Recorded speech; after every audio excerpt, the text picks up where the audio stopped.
धर्म प्रेमी सज्जनों, श्रद्धा मूर्ति देवियों,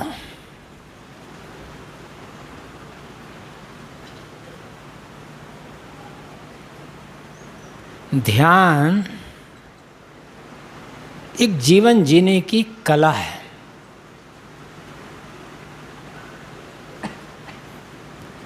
जीवन तो हम सब जी रहे हैं,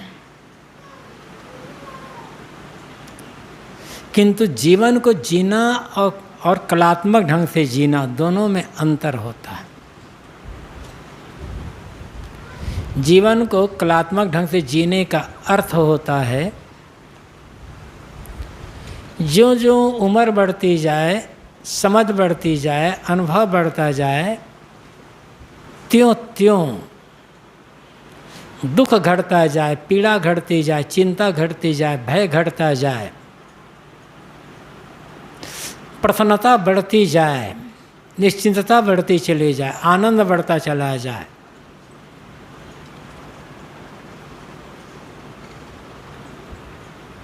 और मन अंतर्मुख होता चला जाए।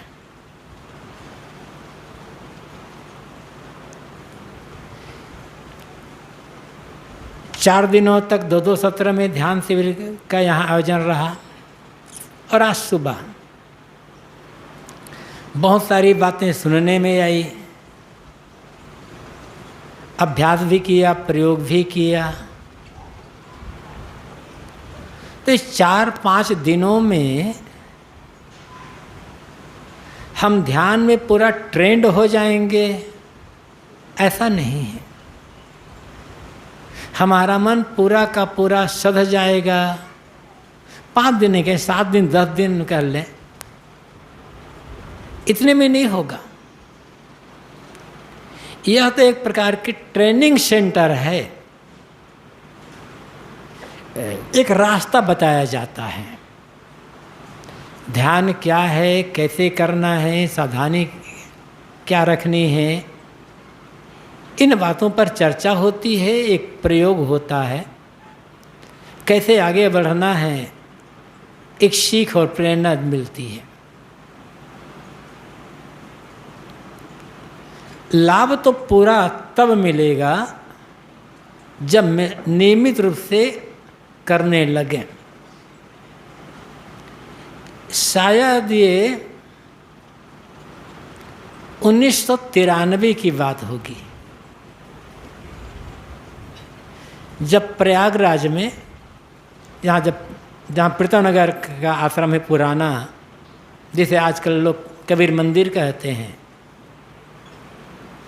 पहली बार ध्यान शिविर का आयोजन हुआ था। बाहर से कोई आया नहीं था, गुरुदेव जी थे, गुरुदेव के संरक्षण में हुआ था और केवल आश्रम के संत साधक यही बैठे थे। 1 सप्ताह तक चला। दूसरे साल आश्रम के संत और कुछ बाहर के भक्त आए, सब पूरा हुआ ध्यान शिविर। तो उसी जहाँ हमारा आश्रम है प्रीतमनगर में, उसी कॉलोनी के एक सज्जन ने कहा, जो बड़े ही चिंतक आश्रम के प्रति जिसकी बड़ी भावना थी, सबसे पहली मुलाकात उनसे ही हुई थी और जब से वे जुड़े तब से जीवन के आखिर तक जुड़े रहे। और जब आश्रम में कोई नया काम होता था तो वे बड़े खुश हो जाते थे। तो जब दूसरी बार ध्यान शिविर का आयोजन हुआ तो उन्होंने गुरुदेव जी से कहा, साहब जी, आप साधु महात्मा लोग हैं, ये आप लोग आंख बंद करके बैठे रहते हैं, आप लोगों के लिए ठीक है। ये जो भगत बुलाते हैं, गृहस्थ बुलाते हैं, आंख बंद बैठाते हैं, उनका समय बर्बाद करते हैं आप लोग। साधुओं के लिए तो ठीक है, और गृहस्थों के लिए ये बेकार बात है, उनका समय बर्बाद करना है। गुरुदेव जी चुपचाप सुने, फिर कुछ समझाए कुछ। तीसरे साल वे भी आए, कुछ किए, वे भी बैठने लगे। और बैठने के बाद जब पूरा बैठ लिए 7 दिन तक, शिविर समाप्त हो गया, सब चले गए, तब एक दिन आए और गुरुदेव जी ने कहा कि साहब, पर साल मैंने आपका ध्यान का खंडन किया था, बहुत गलत किया था, अभी बैठा तब लगा कि हमारे साधु ज़्यादा तो गृहस्थों के लिए ज़रूरी है ये, क्योंकि हमारे पास चिंता, तनाव, भय, पता नहीं कैसे कैसे बीमारी ज़्यादा जहाँ होती वही दवाई वहीं ज़्यादा चाहिए ना। फिर उसके पश्चात वो नियमित रूप से अपने घर में सुबह शाम के 2-2 घंटा तक ध्यान करने लगे। और कहते थे जब से मैंने ध्यान किया मेरा चिड़चिड़ाना, गुस्सा करना, दुखी होना, तनाव होना बंद हो गया, बड़ी शांति मुझे मिली। ये ध्यान साधु गृहस्थ की बात नहीं है, ध्यान मनुष्य के लिए, हर उस मनुष्य के लिए है जो सचमुच अपने जीवन को समझना चाहते हैं, जीवन को जीना चाहते हैं। और कैसे जीना चाहते हैं? दुख मुक्त, भय मुक्त, तनाव मुक्त, चिंता मुक्त, प्रसन्नता के साथ, आनंद के साथ, उत्साह के साथ, स्फूर्ति के साथ जीना चाहते। हर उस मनुष्य के लिए ध्यान की आवश्यकता है। हाँ, लेकिन इतना जरूरी है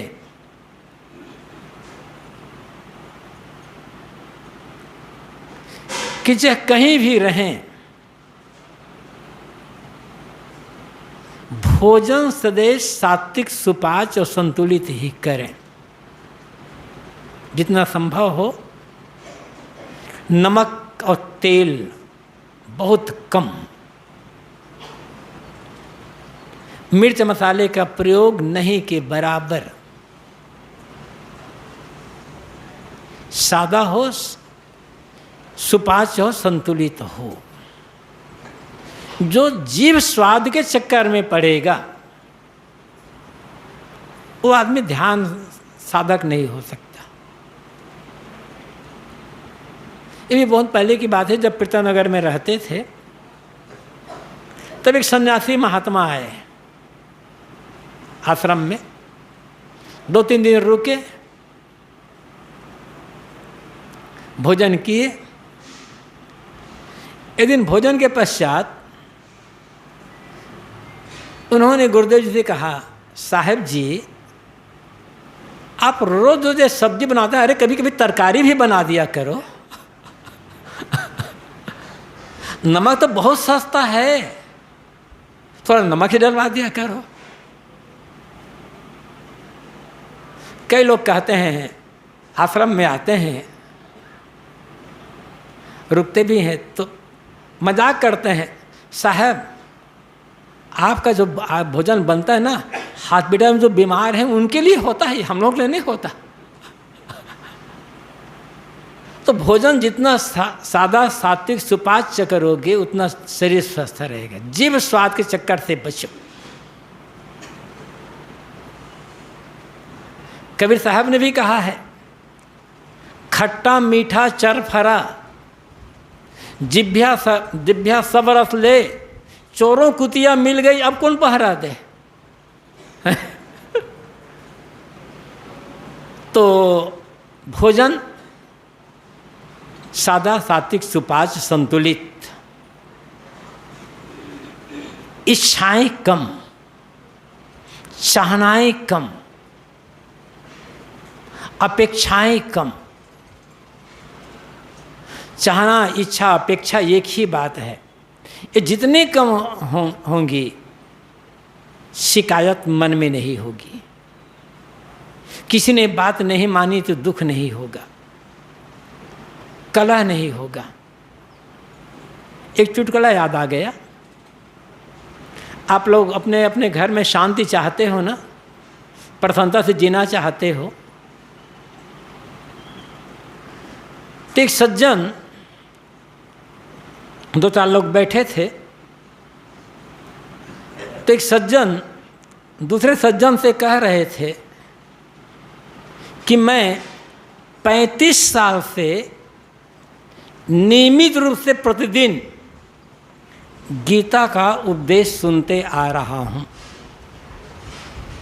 और उस उपदेश के अनुसार ही अपने घर में मैं काम काज करता हूँ। इसलिए हमारे घर में कलह का विवाद का अवसर नहीं आ पाता है। जब उसने ये बात कही तो सुनने वाले ने उसके सामने हाथ जोड़ लिया कि धन्य है आप, मैं तो आपको प्रणाम करता हूँ कि आप 35 साल से नियमित रूप से रोज गीता का उपदेश सुनते आ रहे हैं, उसका पालन कर, बहुत धन्यवाद है। तो तीसरे ने धीरे धीरे कहा, गीता इनकी पत्नी के नाम है, उसी को उपदेश सुनते आ रहे हैं। तो आप लोग भी अपने आपके घर में जो पुरुष बैठे हैं ना, आपके घर में एक एक गीता बैठी हुई है, उसको उपदेश सुनते रहना, घर में कुछ कलह मत करना, तो बहुत शांति से जियोगे। पति पत्नी में ही कलह है, भाई भाई में ही कलह है, कलह व्यर्थ की चीज़ों के लिए। इसलिए अपेक्षाएं कम रखो, चाहना कम रखो। कोई है आपके परिवार का सदस्य, आपके रिश्तेदार, आपका मित्र, आपका पड़ोसी, कोई हो, कोई आगे बढ़ रहा है, किसी क्षेत्र में आगे बढ़ रहा है, तो आगे बढ़ने में उसे सहयोग दो। मनुष्य का स्वभाव है कि जब वह किसी को किसी क्षेत्र में अपने से आगे बढ़ते देखता है तो उसके मन में ईर्ष्या हो जाती है कि मुझसे आगे क्यों बढ़ रहा है। फिर उसकी निंदा करना, उसकी बुराई करना, उसको पछाड़ने के लिए सोचना, तमाम कैसे कैसे बात। और ऐसा आदमी कभी साधक नहीं हो सकता। जिस आदमी का मन, चाहे वो गृहस्थ हो, चाहे साधु हो, चाहे साध्वी हो, चाहे पिता हो, चाहे गुरु हो, चाहे गुरु भाई हो, चाहे घर का मालिक हो, कोई हो, जो आदमी दूसरे की उन्नति को, दूसरे की बड़ाई को सहन नहीं कर सकता, वो साधक हो नहीं सकता और जीवन को कभी शांति से जी नहीं सकता।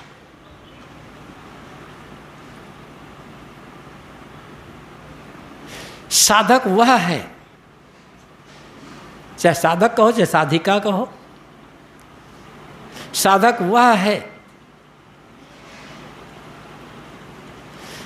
किसी भी व्यक्ति को किसी भी क्षेत्र में, चाहे पैसे के क्षेत्र में हो, चाहे नौकरी के क्षेत्र में हो, चाहे खेलकूद के क्षेत्र में हो, चाहे साधना के क्षेत्र में हो या सेवा के क्षेत्र में हो, किसी भी क्षेत्र में आगे बढ़ते देख करके जिसका मन खुश हो जाता है और सोचता है कि हर आदमी यदि ऐसे आगे बढ़ जाए तो समाज का, परिवार का, कल देश का कितना भला होता, कितना मंगल होगा। दूसरों को आगे बढ़ते देखकर जिसके मन में खुशी होती है और दूसरे को नीचे जाते देखकर,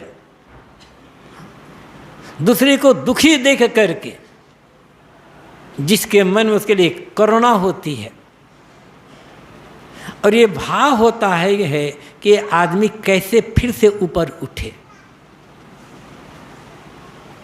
जो एक सहारा देता है, गिरने वाले को न गिरने पर इसलिए सहारा देता है और आगे बढ़ने वाले को आगे बढ़ने के लिए सहारा देता है। दुखियों के दुख को देखकर जिसके मन में करुणा उपजती है और सुखियों को आगे बढ़ते देखकर जिसके मन में प्रसन्नता होती है, साधना वही कर सकता है, साधना और सफलता उसी को ही मिलेगी। हम नहीं आगे बढ़ पाए तो कोई तो आगे बढ़ रहा है और आगे बढ़कर हमारा मन दुखी हो गया तो कहाँ हम भक्ति समझ पाए, कहाँ सत्संग ज्ञान समझ पाए, कहाँ साधना ध्यान को समझ पाए। ऐसा आदमी कभी ध्यान में सफल हो ही नहीं सकता। सेवा का अवसर, जिस प्रकार सेवा का अवसर जो है, जहाँ है, जैसा भी है, चाहे वो गृहस्थ हो, विरक्त हो, स्त्री हो, पुरुष हो, जवान हो, बूढ़े हो, जब तक शरीर साथ दे रहा है। जो बिल्कुल अशक्त है, जवान ही है लेकिन बीमार है, अशक्त शरीर है, बूढ़ा है, अशक्त शरीर है, उसकी बात अलग है। लेकिन जो शरीर से स्वस्थ है, शरीर जिसका सबल है, कभी भी सेवा के अवसर से न चूकें। घर में ही है आप, जो मैंने घर में सेवा सहयोग करो।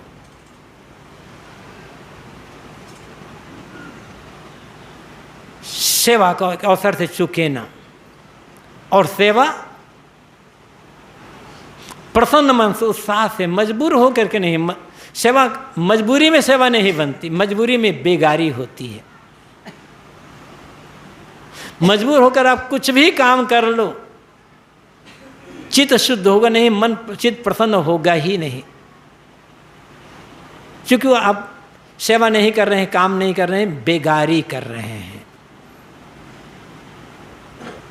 और मन में प्रसन्नता है, आह्लादित है मन, उत्साह है मन, तो कहीं भी करो, कुछ भी काम करो, सेवा हो।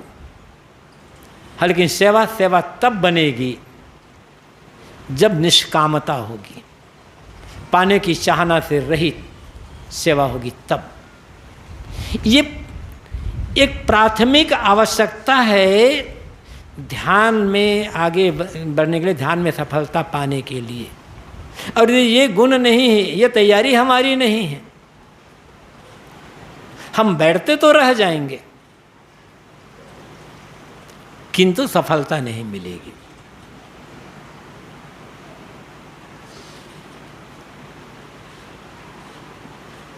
कोई भी हो,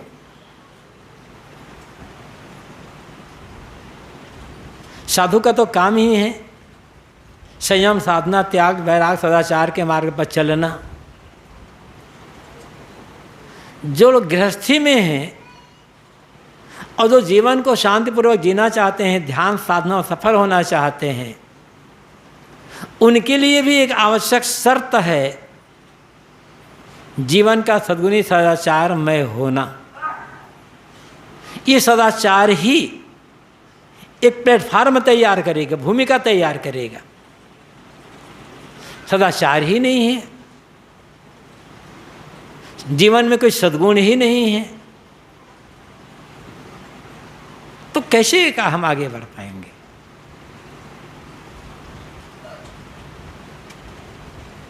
और जो सदाचार है, सद्गुण, सदाचार, नैतिकता, वही धर्म है। कर्मकांड, पूजा पद्धति, नाम जप आदि ये धर्म नहीं है। मंदिर आदि जाना वो भी धर्म नहीं है। अलग ईश्वर मान करके पूरा आराधना करना वो भी धर्म नहीं है। धर्म है नैतिकता, धर्म है सदाचार, धर्म है सद्गुणों का आचरण। फिर जैसी आपकी मान्यता हो, जैसे आपके विचार हो, वो पूजा पद्धति जीवन को सद्गुण सदाचार में बनाने में सहयोगी होना चाहिए। और सदाचार ही नहीं, सद्गुण ही नहीं है जीवन में, नैतिकता ही नहीं जीवन, ईमानदारी ही नहीं है जीवन में, तो कौन सी पूजा हो रही है, कौन सी भक्ति हो रही है? सब तो कर्मकांड। इससे काम नहीं बनेगा।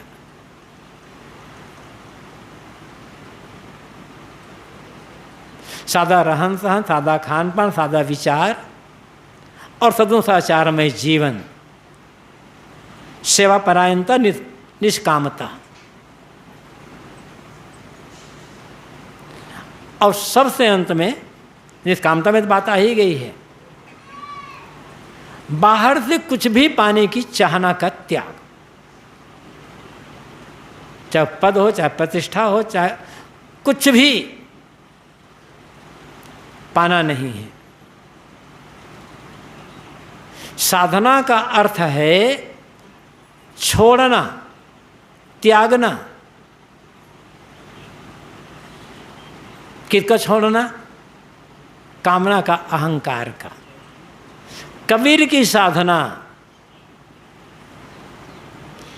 त्याग की साधना है, पाने की साधना नहीं है। क्या पाओगे? जो भी पाएंगे, नाम कुछ भी रख लो, बाहर से जो भी पाएंगे छूट जाएगा। अब तक जो पाया गया है उस सब को छोड़ देना, यह साधना है। और छोड़ने मतलब मन से राग और मोह छोड़ना। देखो, त्याग दो प्रकार का होता है, एक बाहर का त्याग, एक भीतर का त्याग। बाहर का जो त्याग है उसे हम कहते हैं क्रिया साध्य त्याग, और ये त्याग सदैव सीमित होगा। अंदर का त्याग है वो भाव साध्य त्याग है, ये निश्चिम हो सकता है। एक साधक है, कल्याणार्थी है, मिर्च मसाला घी तेल खटाई मिठाई का त्याग कर दिया, लेकिन सादी रोटी सादा भात सब्जी तो उसे खाना पड़ेगा ना। न दाल भात खाए तो फल फूल खाना पड़ेगा, दूध आदि पीना पड़ेगा, नहीं तो पत्ती चबाना पड़ेगा, कंकड़ पत्थर तो नहीं खाएगा वो भी। बहुत तड़क भड़क नहीं करेगा शरीर में, सादा शरीर ढकने के लिए कपड़ा तो पहनना पड़ेगा, ना कपड़ा पहने तो पहने, टाट लपेटना पड़ेगा।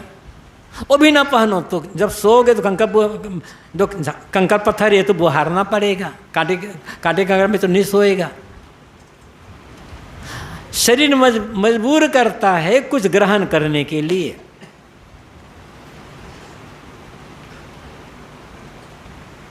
तो हमें शरीर में कुछ न कुछ ग्रहण करना पड़ेगा, मजबूरी है। तो बाहर का त्याग सीमित त्याग है। ठीक है, आप नमक नहीं खाते, मिठाई नहीं खाते, ये नहीं खाते, कुछ तो खाते हो ना, खाना तो पड़ेगा, लेकिन दिखावा रही, बताना नहीं हमने ये छोड़ दिया। कुछ लोग जितना त्याग करते हैं उतने ज़्यादा दिखावा कर लेते हैं। पंगत लगी है, महात्मा ही लोग हैं, साधु लोग ही बैठे हैं, पंगत लगी है, भोजन पड़ते जा रहा है, जोर से कहेंगे साहब ध्यान रखना, मैं नमक नहीं खाता, ताकि सब लोग जाने बाबा बड़े त्यागी हैं। अरे चुपके से पहले बता दी होते साहब मुझे बिना नमक वाला चाहिए, क्या फायदा है? तो दिखावा ना हो। दिखावा आया, त्याग का अहम आया, फिर गड़बड़ हुआ। जहां अहम है वहां त्याग नहीं होगा। तो एक है बाहर का त्याग, क्रिया साध्य तक अमुक अमुक छोड़ दें। भाव त्याग क्या है? जो खा रहे हैं उसमें भी आसक्ति न होने पाए। और ऐसे संत हुए हैं। गुरुदेव जी बताया करते थे, शायद चैतन्य महाप्रभु के शिष्य थे, जीव गोस्वामी या रूप गोस्वामी या उनके कोई शिष्य थे, मतलब बड़े संपन्न थे। एक राजा के नवाब थे, सुल्तान के नवाब थे, और ठाट बाट की जिंदगी जीते थे। चैतन्य महाप्रभु के संपर्क में आए, सब कुछ नवाबी छोड़ दिए, नवाब मतलब मंत्री थे, सब छोड़ दिए, त्याग छोड़ दिए, बहुत सबको छोड़ दिए। आगे मथुरा वृंदावन में रहने लगे, भीख मांग करके खाते थे, भिक्षा दे करके गए। दोपहर का समय हुआ, अभी खान जैसे भोजन है, दोपहर समय हुआ, 2-4 घर में गए, भिक्षा मांग लिए, ले आए। देखिए कि अभी क्या खाया जा सकता है, उतना खा लिए। रोटी बच गई तो गड्ढा खोद करके रोटी को जमीन में दबा देते थे, दूसरे दिन उसे निकाल धो करके खा लेते थे। और करते क्या थे, रात्रि में सोना, एक ही पेड़ के नीचे एक रात होता था, 4-6 रात सोने लगो तो इसी पेड़ में मोह ना हो जाए, इतने सावधानी पूर्वक जीवन जीने वाले। मतलब एक पेड़ के नीचे भी 2-4-6 रात निवास नहीं करते थे। आज इस पेड़ के नीचे, कल दूसरे पेड़ नीचे, फिर तीसरे पेड़ नीचे, ऐसे रोज पेड़ बदल दिया करते थे। अंदर का मतलब कहीं भी जहां उपयोग कर रहे हैं उसकी आसक्ति ना हो, भीतर से त्याग। घर में ही है, देखिए अब आप लोगों में से अधिकतम लोग घर में हैं, हम मठ में हैं, लेकिन आपके घर और मठ में अंतर क्या है? दीवार वही है, ईंट वही, सीमेंट वही है, वातावरण में अंतर है, वो बात अलग है। एक साधु आश्रम में ज्ञान, ध्यान, विवेक, विचार, त्याग, तप, संयम, साधना, सत्संग की बात होती है। गृहस्थी में उतनी बात नहीं हो पाती, लेकिन बाहरी देखी बात है। तो जैसे घर का त्याग किए हैं, ऐसे मठ में रहते हुए मठ का अहंकार, इसका भी त्याग। अब मठ में अहंकार कर लिए तो एक साधु जंगल में कुटिया बना करके रहते थे। जंगल में कुटिया बनाकर रहना अलग बात, लेकिन भीतर जो लोभ है इसको छोड़ना अलग बात। कुटिया तो बना लिए थे, लेकिन कहाँ कहाँ से ला करके कुटिया को खुद सजा करके रखे थे। भीतर से रहते जंगल में थे, साधु थे, त्यागी थे, कुटिया को खुद सजाए थे। अब कोई महात्मा आते थे तो कहते, देखिए महाराज मेरी कुटिया कितनी सुंदर है। बस सत्संग भजन की चर्चा नहीं, कुटिया कितनी सुंदर है उसी की चर्चा क्या करते थे। संत लोग सुनते थे। एक बार संत आ गए, उनसे भी कहे, देखिए भोजन हुआ, देखिए महाराज, देखिए स्वामी जी, मेरी जो कुटिया है कितनी सुंदर है। तो उस संत ने कहा, हाँ कुटिया तो सब तो छोड़ दिए हो, कुटिया में मोह कर लिए, कुटिया इतनी सुंदर है, भजन छूट गया, साधना छूट गई, अब कुटिया सजाने में लगे हुए हो। जो आ रहे हो उसे ज्ञान चर्चा नहीं, कुटिया दिखाने में लगे हुए हो। क्या हुआ तुम्हारा फायदा घर छोड़ने से? कहा तो अहंकार को चोट लगी। तो कहा, आप समझते हैं कि मुझे कुटिया का मोह है? कुटिया का मोह नहीं है। देखना मैं कितना बार त्याग हूँ, कुटिया में आग लगा दिए। ठीक है, कुटिया में आग तो लगा दिए, महाराज में जो कुटिया में मोह नहीं है, कुटिया में आग लगा दिए। चले और संत चलने लगे, महात्मा चलने लगे, दोनों चलने लगे। महाराज जी अब कुटिया में मैंने आग लगा, लेकिन मानना पड़ेगा कुटिया बड़ी अच्छी थी। मतलब भीतर अभी वो बनी हुई है, बाहर से आग लगाए हो ना, भीतर से कहाँ आग लगाए हो। जब भीतर आग लग जाए, बाहर आग लगे या न लगे, जब ऐसी भावना हो जाएगी ना, तब हमारी साधना बढ़िया चलेगी। घर में भी, मठ में भी, जंगल में भी और कहीं कहीं भी। घर नहीं छोड़ना है, घर की आसक्ति छोड़ना है। परिवार के जो लोग हैं सब मुसाफिर हैं, कर्म की यात्रा में चल रहे हैं। ट्रेन में बैठते हैं, आप लोग हम लोग सब ट्रेन में बैठ कर आए हैं। जिस स्टेशन में हम बैठे हैं, कहाँ कहाँ से कितने कितने लोग ट्रेन में बैठ कर आए, किसी का पता नहीं था।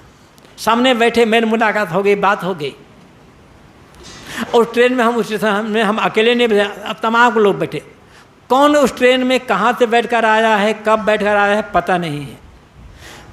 कौन आदमी कहाँ किस स्टेशन में कब उतर जाएगा, पता नहीं। यात्री हैं, साथ में चल रहे हैं, बात कर रहे हैं, मिलजुल रहे हैं, मिल बांट कर खा पी रहे हैं, सामान की रक्षा कर रहे हैं, सब कर रहे हैं। कोई इसी में लड़ भी रहे हैं, झगड़ भी रहते हैं, सब कुछ होता है। यात्रा में प्रेम भी होता है, बैर भी होता है, मिलना जुलना भी होता है, बांट कर खाना भी होता है, लड़ाई झगड़ा, कला कल्पना, गाली गलौज भी सब कुछ हो जाता है ट्रेन में ही। लेकिन उनका स्टेशन आया, वो उतर गए। हमारा स्टेशन आ गया, हम उतर गए। बस एक यात्रा है ये, हम यात्रा में आए हैं। अनेक असंख्य लोग इस यात्रा में, इस गाड़ी में पहले से बैठे थे। जिस दिन हमारा जन्म हुआ उस दिन हजारों का जन्म हुआ। यात्रा चल रही है, कहाँ हमारा स्टेशन कब आ जाएगा, साथी का स्टेशन कब आ जाएगा, कुछ पता नहीं है। जब तक साथ में है, प्रेम का, सेवा का, ईमानदारी का, कर्तव्य का व्यवहार कर लो। उतरना है, इस बात को ध्यान में रखो। साथ में रहना है, मिल बांट करके, चूँकि यात्रा में साथ में चल रहे हैं इसलिए सेवा करना है, सहयोग करना है, मिल बांट करके खाना पीना है, प्रेम करो। यदि साथ में रहना है, ये याद रखोगे तो बढ़िया सेवा होगी, बढ़िया प्रेम होगा। किंतु मेरे स्टेशन आने वाला हूँ, उतरना है, ये बात याद रखोगे तो मोह नहीं होगा, बैर नहीं होगा। और जब मोह बैर दोनों का त्याग हो जाएगा तो साधना अपने आप बन जाएगी। साधना का फल है मोह और बैर का त्याग, और मोह बैर का जब त्याग हो जाएगा तो साधना और चमक जाएगी। यही काम हमको जहाँ पर हैं, घर में, द्वार में, साधु गृहस्थ सबको करना है। यहाँ से जो एक प्रेरणा मिली है, घर में जाकर के लगातार ये सब प्रैक्टिस करते रहेंगे तो धीरे धीरे निश्चित ही वो जो दशा है, मन के अमन की दशा, पूर्ण शांति दशा, वो दशा के भी अनुभव हो जाएगा। हम सबको इसी से चलना है। समय समय से संयोग से मेरी मुलाकात होती है, कहीं सत्संग में जाना है, भजन में करना है, ध्यान में शिविर में, जहाँ भी जाएं, प्रेरणा पा करके जीवन को सांचे में ढालने का हम लोग जब प्रयास करेंगे तो निश्चित ही जो संतों का, गुरुजनों का अनुभव है, वो अनुभव हमारा अपना भी अनुभव हो जाएगा। और हमारा अपना भी अनुभव हो जाएगा तब वो अनुभव काम आएगा और हमारा कल्याण हो जाएगा। आप लोगों को, हम सबको मिलकर अपने अपनी श्रेणी के अनुसार से नियमित रूप से भजन ध्यान सत्संग का काम करते रहना है और इस जीवन को सफल बना करके उस शांति गति का अनुभव करना है। बहुत बहुत धन्यवाद और अपनी वाणी को यहीं पर विराम।